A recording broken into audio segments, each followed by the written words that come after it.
Part 3. That's right, C. Section of Anti-Bullshitman's whatever. I don't know what you call something. This is just like the longest insult video ever written. Longest insult video? Yeah, well, blog. Anyway, sentience creates value. Okay, so, yeah, I don't know. Say doesn't like this concept that sensitive things is you can trace all value to some sensitive thing that can be harmed. And that's my argument. And that you can't point to anything that has any value in the universe and say, that's valuable. The only way you could do that is that somehow you have to be able to trace the value back to a sensitive thing having its welfare state changed. Alright, so anyway, he argues that I'm supposed to be using a word called disvalue. Sentience creates disvalue. I'm supposed to somehow do that, and then everybody will understand what I'm saying. I'm supposed to use a word I never heard in my whole fucking life to explain a concept, and then everybody will understand it, because I'll be using the word I never heard in my whole life. I mean, come on. I mean, I did take, algebra, advanced algebra, geometry, trigonometry. I mean, I did take all of those courses, and this word disvalue never showed up in all of that work. Anyway, so yeah, I think it's just kind of silly to sit there and play a game that, you know, that somehow people don't understand that value can be positive or negative. The nature of negative value is that somehow it's eroding positive, you know, that we sort of understand that concept, and that taking somebody from a negative condition to a positive condition, or to a less negative condition, is a positive advancement. And that certainly has a lot to do with the human condition in terms of having deprivations that need satisfaction.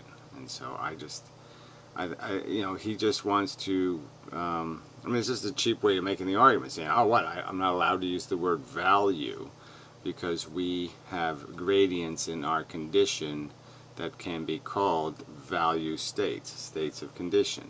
And they have a different value. So, I mean, it's just too annoying. It's too annoying. Yeah, I don't know what to say to that. No, I'm not using the word disvalue. It's a silly concept. Things have value, and value can be degraded and destroyed. And that's the condition of the sentient. Its condition can be made horrible, or its condition can be satisfied. There. Anyway. Alright, so then he comes up with something to say somehow there's no such thing as this, the Spock argument came up. Okay, now I don't love the way Spock phrases this, you know, the needs of the many outweigh the needs of the one. Needs is a silly word, right? What's a need and what's a desire and what's a want, and, you know, all that categorization is just too painful to parse for some general statement like that. So I guess I would say something like the maximized welfare interest of the many you know, outweigh the maximized welfare interest of the one, or some other kind of qualifying language to make it clear that it does matter what degree of exchange you're making. You know, 10 candy bars for the many for, you know, I don't know, being slowly burned to death for the one. I mean, obviously that the needs of the many certainly aren't going to outweigh the needs of the one in that circumstance. So, but the logic is basically just saying that here these individual humans creates, you know, a certain value state, and that their value state is, like, obviously Spock was more valuable as a crew member on the Enterprise than the guy who washes the dishes, or presses the washing the dishes button, or whatever, right? is obviously, so, you know, I mean, obviously you could have 10 dishwashers or Spock on the line, and you could rationally say that, you know, the needs of the enterprise outweigh the needs of these 10 people, kind of a thing. You could make the argument that there's a higher priority here that's going to take precedent, and I've never argued anything else. I've never argued that the math not be anything less than as complete as possible, that you attempt to find every value component connected to an individual's life before you do the math. I mean, I've never stated that you do some kind of simplistic, just count the beans. I'm just saying, generally speaking, when I make a general point about most cases, most circumstances, 99% of them, that's when it doesn't matter. That's when you can just count us all as beings, because we're all basically just feeling things. Yes, some of us are other things, like doctors. You know, that we have different titles, and that can make us more valuable to the world or to a greater community.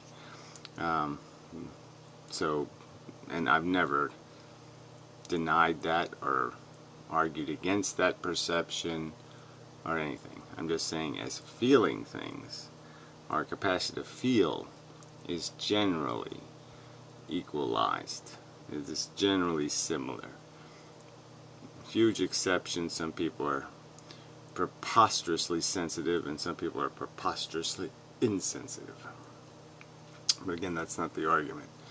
The argument's just recognizing their capacity to suffer, however they manifest it, like through whatever process makes them arrive at the conclusion they're in a suffering condition. I mean, all this, like, again, this is just so nitpicky, because you know, when you start getting into all the qualifications and all our less than perfect language words, and have to start doing all this minutia, I think, yeah, it just turns everything into, it just gets so noisy and so convoluted that you're just taking all the value out of the understanding, frankly. It's almost like, you know, quantum mechanics is a theoretical construct, and understanding it as what it does as a mechanism, and then understanding it in its nuance of actually doing the math and then adding all the constants. You know, and you start saying, why is that? What is that for? Oh, that just makes it work, huh? Oh, okay, so you have to put that in just to make it work? Oh, okay. It wouldn't work without that? Oh, okay. But it's yeah, the most reliable math in the universe, as long as you put the 75,000 constants in. Anyway, no, just joking. Partly. Anyway. Alright. So then he comes up with a thought experiment anyway. So this thought experiment is somebody's being tortured, they have a button available to them they can still reach with their little pinky, that'll just blow everything up instantaneously. The torturer, themselves, and the whole world. And is it or is it not selfish to get out of your torture by pressing the button? And it's a really bad example because you're not trading equal things. You're trading two different things, right? You're trading the future lives of people and your immediate torture, your now torture, your real torture, versus some promise of joy and happiness in the future.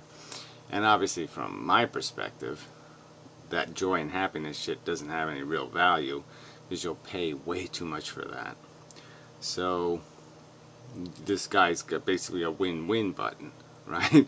I mean, he saves the world and himself at the same time. So it's kind of hard to call that selfish in the sense that obviously it's a good thing for everybody. So it's not a very good, useful thought experiment to get at the depth of the guy's selfishness. Maybe he was being selfish, but maybe he sincerely understood that, hey, this is a win-win. This is really great. I get to do the greatest you know, the greatest harm prevention in the history of mankind, and at the same time, I get out of this torturing crap. So, man, is that ever a good deal? You know, no work required. You know, no harm invested whatsoever. I mean, how easy can you make it? So the real thought experiment is he has a button available that will harm 10 other people. So you won't, or just say you won't instantaneously blow up the world, that the world will be blown up in some kind of slow manner where people will have lots of suffering and lots of torturous agony. And then all of a sudden that selfishness is revealed for what it is, right?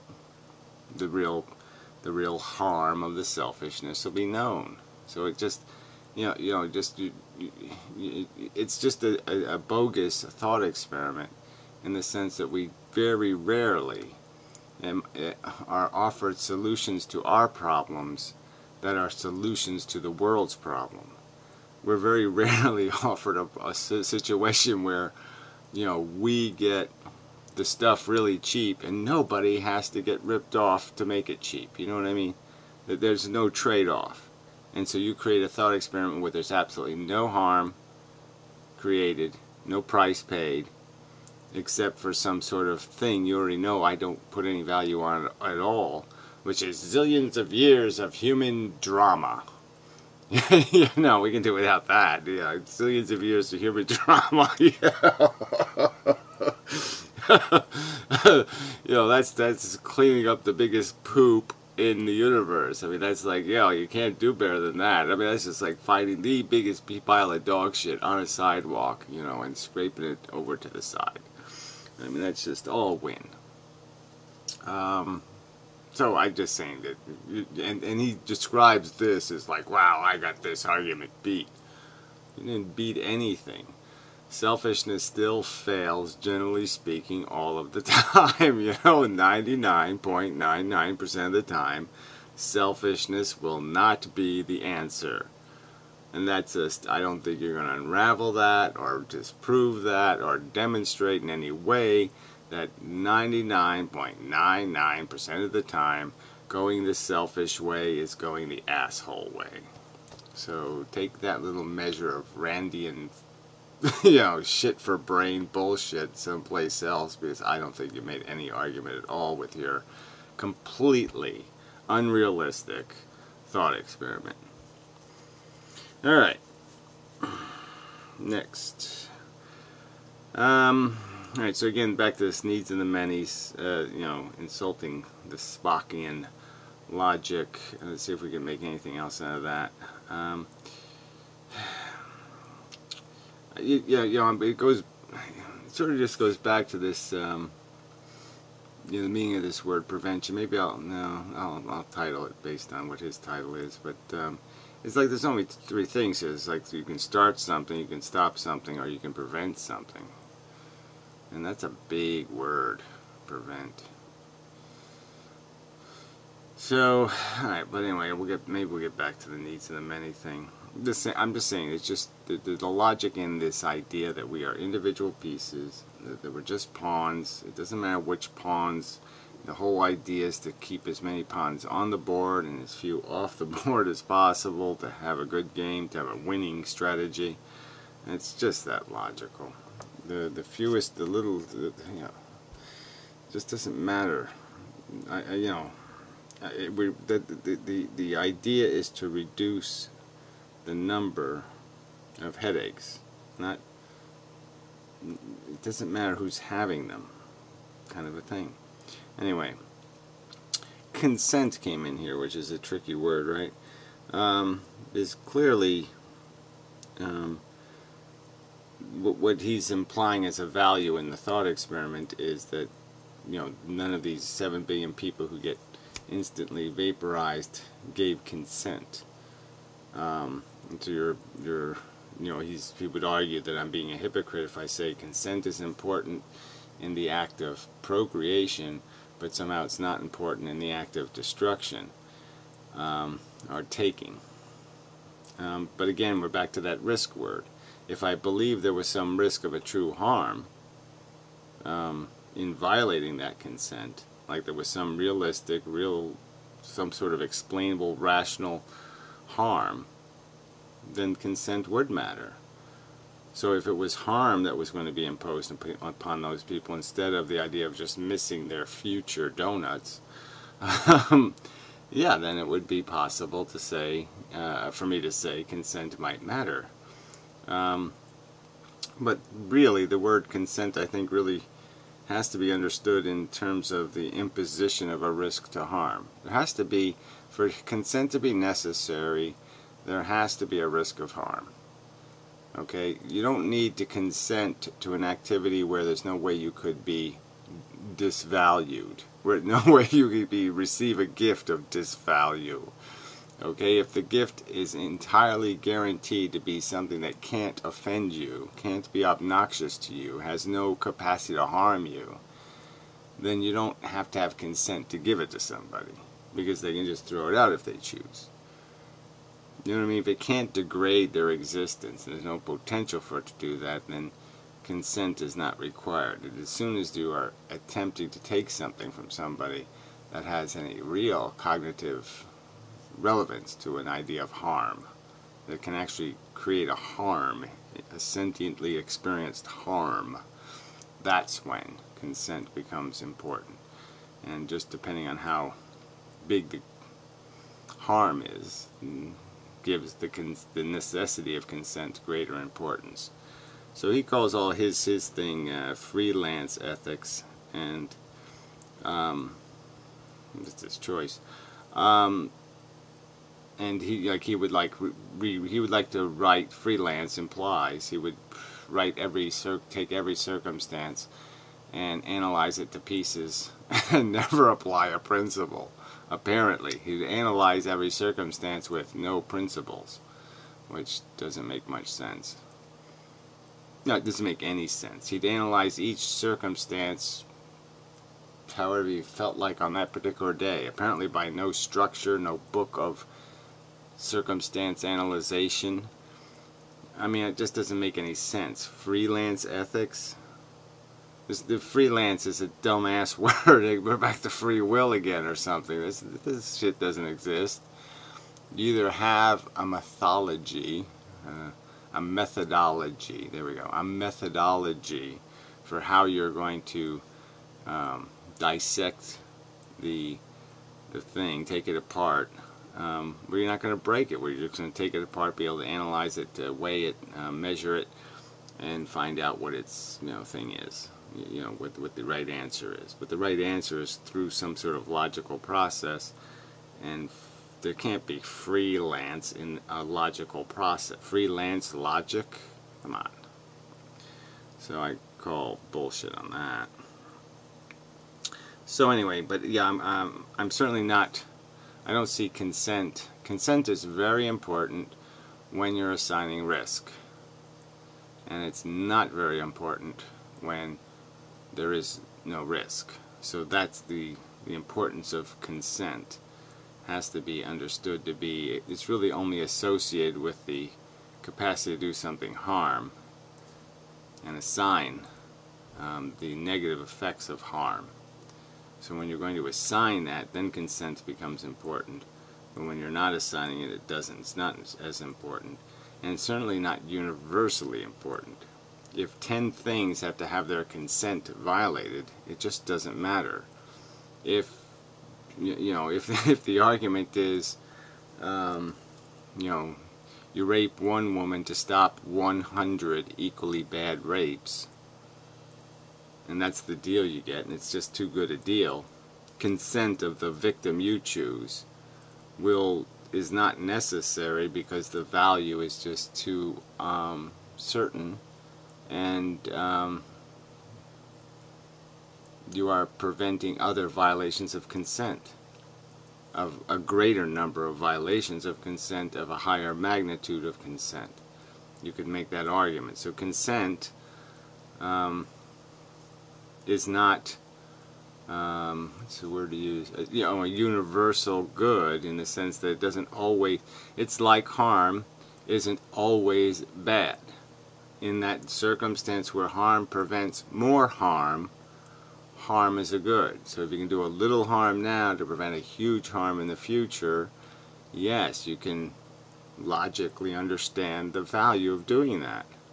And consent is the same way. If you do a small violation of consent today for the benefit of a huge prevention of violation of consent in the future, then it's worth it. Yeah, I think that's understandable. Don't tell me people can't understand that. Anyway. So, but yes, consent really only has value in the circumstance of risk imposition. Alright. Clumsy evaluation. Oh, clumsy. He called me. He says that I make a clumsy evaluation of these subjects. There's just a lot of ragging in this thing. Where he's just taking a lot of cheap shots that I just find. Yeah, they're cheap. They're just such. You're saying, man, you do all this work, you write all this construct, and it's like, you see this really great-looking building, the edifice, and then you snap your finger at it or something, and it all vibrates because it's all made out of like a sheet of cardboard or something. I mean, it just makes it all rather, all edifice, all hype, and the substance. You start scratching at it, and it's a lot mushier and weaker than the huge volume of words would imply. And even the structure of it. I mean, I like that you did dissect it into these sections and dealing with these sections and stuff, but that order isn't given much respect in the actual content. So anyway, we have another subject yet. So he ended it with a whole smash on this stupid, like people would have an obligation to breed if you're anti-natalist. So there's this ludicrous, paradoxical, stupid circumstance where apparently people who are anti-natalist and think, breeding is essentially a rape, are obligated to commit the rape, okay, because their children will be able to rape even more, and then if you have enough children who rape, and then you rape, and they rape, then you can somehow overwhelm the mega rapers. yeah, with your population of rapers. I mean, it's just, at first I don't see any real hope of doing this breeding war thing philosophically. If somebody could prove it to me, they showed me some, supercomputer diagrams that demonstrate the feasibility of victory through reproducing by spending a huge amount of money to create your own army of philosophers. That sounds a lot sillier than just creating like websites and writing books and writing blogs, and seems like to me that would be the much better investment of the money than in Pampers and high schools and colleges and all the expenses, $1 million expense on a kid. I mean, it seems to me you could get, for $1 million, I should be able to get like 10 converts, right? If I spent $100,000 on each convert, I should be able to get 100.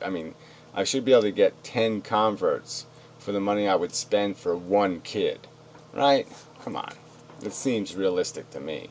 So I don't buy this argument that I have some obligation to breed. And again, if somebody did demonstrate to me with credible evidence that will lead to victory, then I'll say, yeah, do it. Because we're back to the rape argument. Yeah, I commit one rape and 100 women are spared being raped in exactly the same nasty, non-consensual, brutal manner. You can't not take the deal. It's just too fucking good a deal.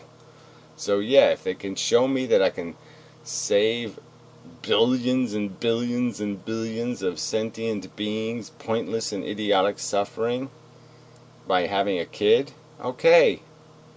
But we're nowhere close to you having that kind of evidence. And I don't think that kind of evidence could ever be even reasonably manufactured, because I think it is ludicrous. Yeah, that's what I think it is. I think it's ludicrous to think that somehow I'm going to manufacture a child that's somehow going to be better at this than me. Yeah, right. Sure. You know, especially when you look at the world and see how people function. Okay? The successful don't have more very rarely is the seed better than the parent that's already successful at something or good at something. So, yeah, I don't think so. That's all. It's a possibility, but I just don't think so. It just doesn't work that way, unfortunately. You know, Einstein's kids didn't do any Einsteining stuff. You know, it just doesn't work that way. In Hollywood, it sort of does, but we know that's just because, yeah, it's all a good buddy network, you know, so that's all kind of quite evil. So, anyway, so that's enough, right? I think I've dealt with everything in that section. So, till the next time, and such.